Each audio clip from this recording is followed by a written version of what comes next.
This is our code for Project 16 alternate LEDs on button press. So initially I declared my variables. The tactile is Boolean and it's initially false. The light state can't be Boolean anymore because we have 3 LEDs, so I send it as an integer equal to 0. And the previous tactile as Boolean, which is initially false. Our pins, we have 3 LEDs now, so we have 3 outputs and the same digital input. It will read pin 2 and assign it to tactile. Same thing as last time, if the tactile equals true and the previous tactile equals false. When that is true, meaning the button's being pressed. If the tactile state or the state of the light is, if you divide the remainder of that by 3 and it equals 0, just means this will go first. The digital right of pin 5 will turn on, which is our red LED, and then our digital right of 6 will go low or off, and then we will add 1 to the tactile state or the light.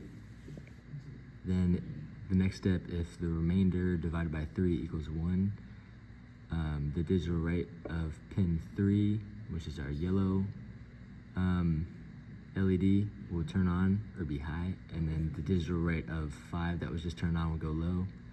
The tactile state will add 1.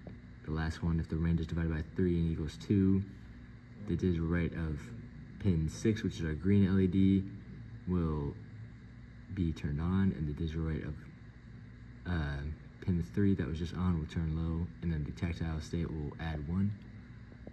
We have our delay, it will loop, and then the previous tactile will equal tactile and will read as 2, so it can loop and we can do it again.